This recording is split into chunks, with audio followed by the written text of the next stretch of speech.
Today's astounding leak of secret diplomatic cables, supposedly private correspondence between American diplomats and Washington, overflowing with insider analysis, personal impressions of foreign leaders, and other sensitive material. Secretary of State Hillary Clinton said the leak, quote, puts people's lives in danger. Experts say thousands of people had access to the cables. But tonight, one young intelligence analyst is in the spotlight. How did it happen? How, as investigators allege, did Bradley Manning, a 22-year-old private at a forward operating base in Iraq, get access to the treasure trove of diplomatic secrets of the United States from around the world and leak them? It's a culture of trust. We trust the guy because he's wearing olive. Today, as Secretary of State Hillary Clinton made clear, the U.S. government was regretting the trust it placed in those responsible for the leaks. This disclosure is not just an attack on America's foreign policy interests.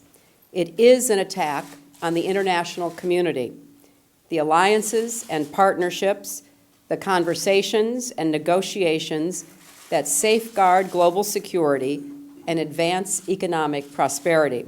There is no question the leaked cables are deeply embarrassing to the United States and the Obama administration. In them, there were matters of the greatest global urgency. One cable has Saudi Arabia's King Abdullah privately urging the U.S. to stop Iran's progress towards a nuclear weapon. Cut off the head of the snake, he said, which is not what he's saying in public. And there is plenty of diplomatic cattiness. One cable says Russian President Medvedev plays Robin to Putin's Batman. Another says French President Sarkozy is an emperor with no clothes. And another gossips about Libyan leader Muammar Gaddafi's voluptuous blonde Ukrainian nurse who travels with him everywhere. At least one of my counterparts said to me, well, don't worry about it. You should see what we say about you. So I think that this is well understood in the diplomatic community as part of the give and take. But to experts inside and outside the government, these leaks are no laughing matter. What is at issue here are sources and methods. The people, the systems, and the way and the manner in which we acquire sensitive information. Joe DeGeneva is a former federal prosecutor with deep experience in national security cases. How we came to know that the Politburo in China made a decision. There's only one way we found out about that. That was from somebody in that meeting. And the Chinese are now trying to find out who that person was. That person's going to be dead. The Chinese do not mince words with people who spy against them. They kill them. Investigators say it was Private Bradley Manning who did all that. Manning, who grew up in Oklahoma and in Great Britain after his parents divorced, struggled in the Army, demoted from specialist after being charged with assault, sent to a chaplain when superiors noted odd behaviors. Then, last spring, he reached out online.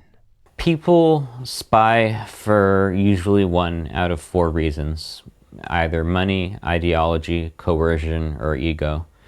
Mr. Manning's reasons strike me as being ideology and ego.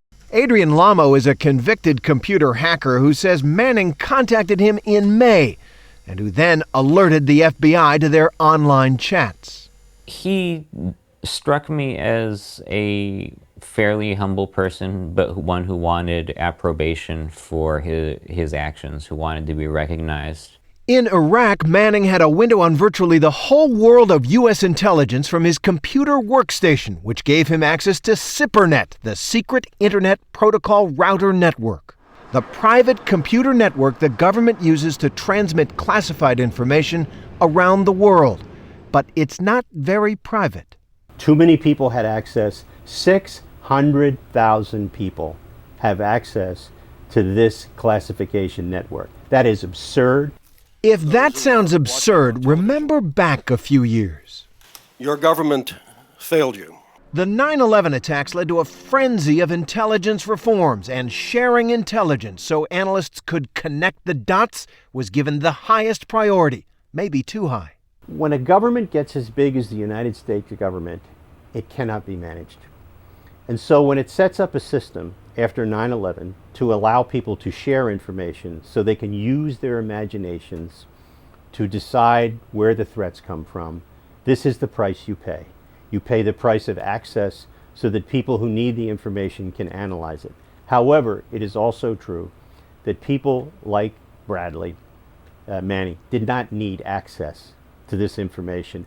In an online chat that Adrian Alamo says he had with Manning last spring, Manning described an unsupervised workplace.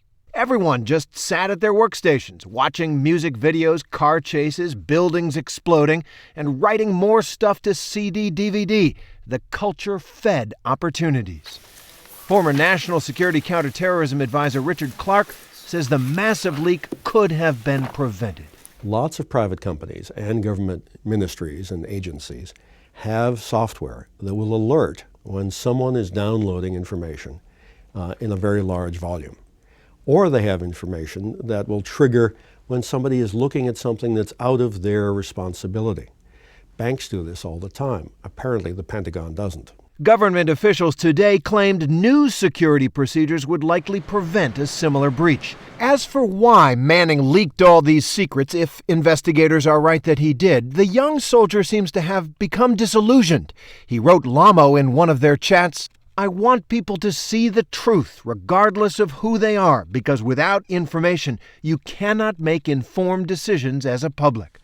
Julian Assange, who runs the WikiLeaks site where the secret cables are being published, said today he has more than one source. In an interview in July with ABC's Jim Sciutto, Assange claimed not to know precisely who sent him the documents.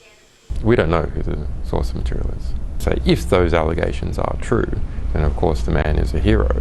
But that is not how prosecutors see Bradley Manning. He has already been charged with serious crimes for previous leaks. Now his life may be on the line. So I think it's, notwithstanding the joy with which he appears to have disclosed this information and the boyishness and the naivete, notwithstanding all of that, I mean, his crimes are just legion, and he'll be in jail for probably the rest of his life.